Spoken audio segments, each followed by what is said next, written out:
Bismillah, alhamdulillah, summa salatu wa salam ala rasulullah, frères et sœurs en islam. Bienvenue une fois encore dans la page de nos prédications. Aujourd'hui, nous allons parler de l'importance et du mérite de la science.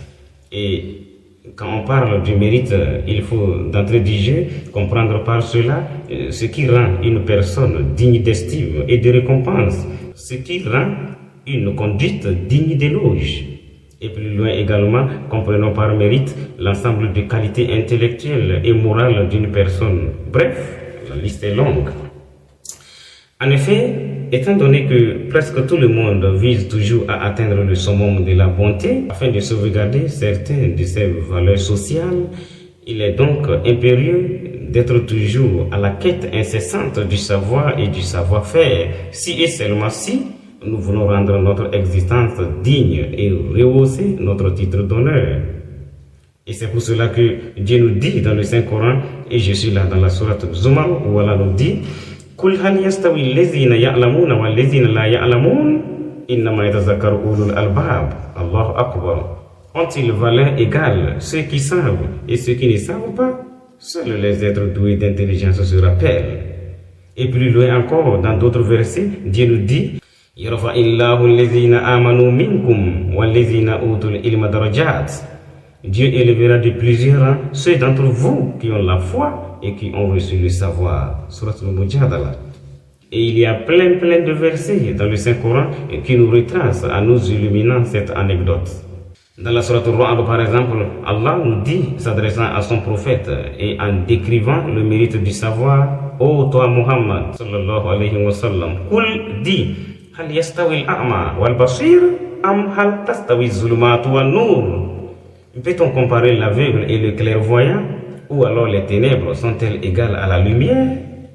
À travers ce verset, Allah nous compare donc un ignorant ou un illettré à un aveugle, en attribuant aux intellectuels, aux érudits et aux savants la valeur d'un clairvoyant devant l'aveugle. Et de là, lorsqu'on parle de la quête ou de l'acquisition de la science, nous savons toutes et tous qu'il s'agit bel et bien de la page des études. Oui, les études. Et encore les études ou rien. Et ceci jusqu'à la fin des temps. Si nous voulons réellement rehausser notre dignité. Et comme l'a dit un poète arabe, je cite, Man lam yazzuk murra ta'allumi tajarra'a zullal jahali. Pour dire qui n'a jamais goûté aux légumes amers sur les bancs des études sera toujours dégradé, humilié et déshonoré par le fouet de l'ignorance. Et pour dire également en termes vulgaires, celui qui n'a jamais connu ou qui n'a jamais goûté aux feuilles amères des études sera tôt ou tard bastonné par la chicotte de l'ignorance. Mais la question la plus cruciale qui se pose est de savoir quelle sorte d'études salutaires nous faut ou nous fallait-il. Alors, ceci étant, frères et sœurs en islam, interrogeons un peu l'histoire. Et notons tout d'abord que lorsqu'on parle des études, presque tout le monde a les idées tournées vers l'école du colon. Et donc, l'école coloniale. Et comme l'histoire ne ment pas, cela fait que avant les années 1960, en classe de CM2 déjà, si l'on parvient à décrocher le CEP d'aujourd'hui, un diplôme d'antan. En son temps, le CEP ne s'appelait pas CEP, mais plutôt CFEP, avec l'avènement des dictées éliminatoires à l'appui. Si vous parvenez donc à le décrocher, vous êtes d'office vénéré et célébré, bien gratifié et respecté. Bien, le temps a évolué. Dans les années 1960, par exemple, si tu avais ce même CEP, c'est-à-dire le certificat de fin d'études primaires, ou plutôt CFEP, c'est-à-dire le contrôle des études de fin de l'enseignement de base, tout le monde au village te sollicitait pour écrire et lire leurs lettres. Et tu étais soit maire ou soit conseiller municipal. Mais les jours passent très vite. Dans les années 1970, par exemple, si tu avais le BEPC, c'est-à-dire le brevet d'études du premier cycle, tu gagnais un concours facilement dans la fonction publique. Et dans ton village, les gens croient que tu manges avec le président de la République. Hélas, le temps et les jours filent. Les semaines évoluent, les mois passent et les années se grainent rapidement.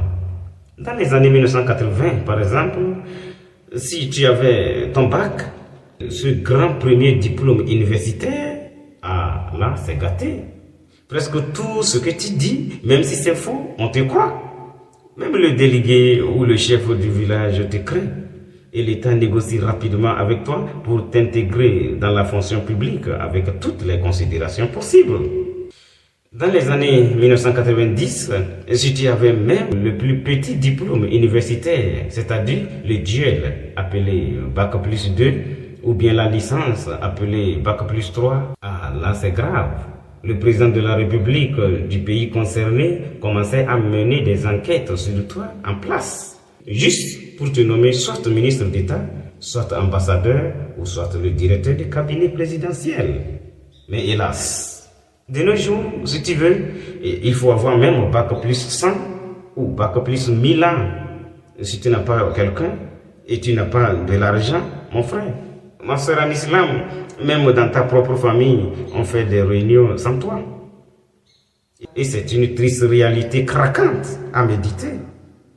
Et de là, notre question serait donc de savoir dès lors où est passée donc cette louable dignité des grands savants dans le rang de la jeune génération d'aujourd'hui, tel que nous le révèle le Saint-Coran, dans ces versets que nous avions déjà précités. Même pour faire un simple dépôt de dossier pour un appel d'offres d'emploi dans un bureau, dans une entreprise ou dans une société quelconque, oh my God, c'est un calvaire. Mais qu'est-ce qui est à la base de tout ceci? Frères et sœurs en islam, interrogeons donc l'histoire pour rappeler les choses telles qu'elles étaient sans parti pris. En effet, lorsqu'on nous enseignait les leçons de la morale à l'école coloniale, lorsqu'on nous enseignait les leçons du civisme, lorsqu'on nous enseignait les leçons de la gestion de l'économie familiale, lorsqu'on nous enseignait les leçons de la science d'observation, lorsqu'on nous enseignait les leçons de l'agriculture, de la géographie, de la géométrie, de l'arithmétique, du système métrique, les leçons de la grammaire, les leçons de l'histoire, du vocabulaire, de l'orthographe et que sais-je encore. Sans oublier la journée amère du mercredi avec la fameuse leçon de la conjugaison juste après la récréation. Juste à cause d'un petit verbe, même si petit soit-il, mal conjugué à son temps propice. Oh mon Dieu, oh mon œil. Les chicottes finissaient dans l'entourage de l'école, sur nos dos. Et toutes les formes de punition avaient l'air bienvenues. Même de loin, on pouvait entendre le retentissement des coups de chicotte et de parmatoires dans les classes, accompagnés par des cris et des lamentations de tout genre. On entendait bah, bo, bah, bo. Oh my God! Les coups de chicotte, les coups de fouet, les coups de matraque, les parmatoires, les courroies, bref, tout objet pouvant servir à la correction ou au châtiment corporel était utilisé, bien apprécié et bien applaudi par la hiérarchie éducationnelle. Loin de transpirer la simple sueur, nos corps transpiraient du sang. Et c'était du vrai sang humain, juste à cause d'une petite leçon de morale ou de civisme, peut-être une leçon de 2 ou 3 lignes et demie au plus, mal récitée. Oh mon Dieu, oh my God! Toute la classe sera banalement soumise à au moins 10 coups de fessée chacun en passant par un banc par banc. C'est-à-dire qu'on fesse celui-ci, on entame avec celui-là, on finit avec ceux de la première table, puis on enchaîne avec ceux de la table suivante, ainsi de suite, jusqu'à fesser toute la classe sans distinction aucune. Tu peux beau être l'enfant d'un député, d'un roi ou d'un ministre, ça fait ton problème. Ton maître ou ton directeur d'école doit te fesser. Il n'y a rien à faire et rien ne se passera. Et c'était dans ça que presque tous nos aînés ont évolué. C'est dans ça que nous avions évolué aussi. Et c'est dans ça qu'une grande partie de la jeune génération a évolué. Une seule formule en slogan était à la base. Allez à l'école pour votre avenir. Allez à l'école pour votre avenir. On utilisait même parfois ces slogans sous forme de chansons pour marquer les pas dans les rangs en se dirigeant vers la cérémonie des couleurs ou bien vers le terrain du sport pour la grande gymnastique.